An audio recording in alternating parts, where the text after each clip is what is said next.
character to be our next president, Senator Barack Obama.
I better loosen up my tie here.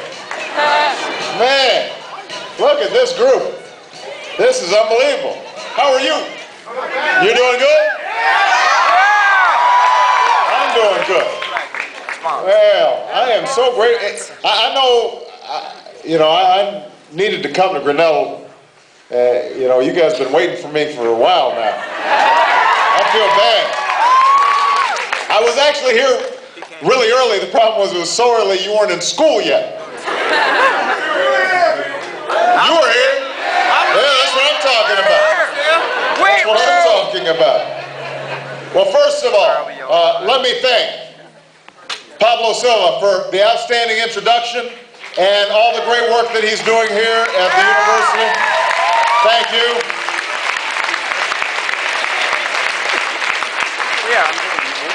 I want to thank all of you who are here today. We've got some precinct captains who are here. I want to thank all my precinct captains in the house. Raise your hand if you're a precinct captain. Thank you. They are the lifeblood of the campaign, and I'm so grateful to all of them. Now, some of you know I now live in Chicago.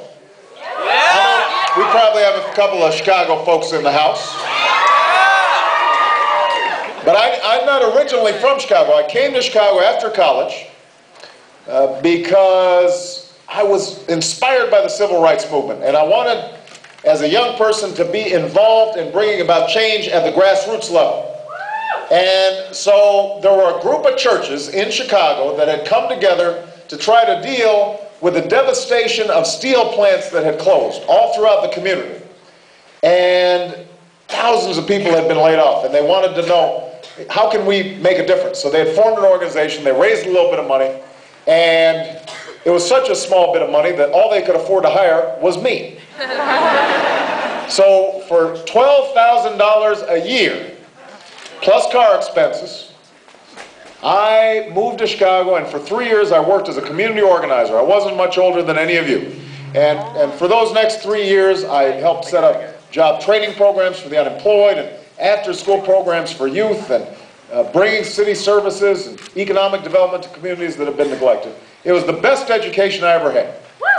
And it taught me two things. Number one, it taught me that ordinary people can do extraordinary things when they're given an opportunity. And that's something that has carried with me my entire career. But it also taught me that organizers are underpaid and underappreciated. They are underpaid and they're underappreciated. Now, that I'm running for president, I have hundreds of young organizers all across the state, and they are also underpaid and underappreciated. So I can't pay them any more money, but at least I can appreciate them. And so our organizer here in Grinnell and in this region is Matt LaRock. Where is Matt? I just saw him. Come on, Matt, come on here. Come over here. Come on. Come on, Matt. Come on. This is Matt. Good kid? That's what I'm talking about. Are you single?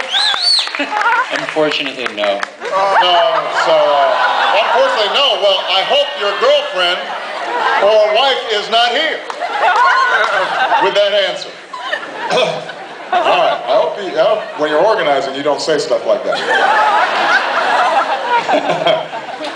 Now, here's what I need to do for Matt, because I want to appreciate him. Don't leave yet. Here's what I want to do for Matt. I have to be so dazzling today that all of you, every single one of you, decide you want to caucus for Barack Obama on January 3rd. And if you are going to caucus, then we need you to fill out a supporter card. Do you have a supporter card on you? Uh-oh. All right, there they are, supporter cards. We need you to fill out a supporter card. Here, Matt, you're younger than me. Go. All right, there we go. All right, here's what they look like. We need you to fill one of these out. We need you to fill it out so that we can be in touch with you and give you information about the caucuses, and so we also have a good count of how many people are caucusing for us. Now, before I say anything else, and before I let Matt go, I want to talk specifically about young people caucusing. You have the opportunity to determine who the next leader of the free world is going to be.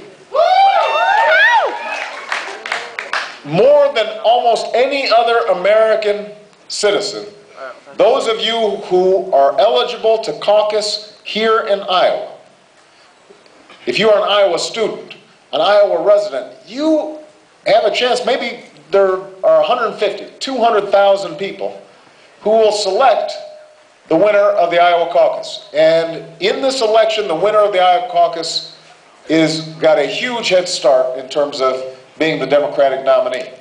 And I don't think there should be any doubt that the Democratic nominee is going to win the presidency of the United States of America.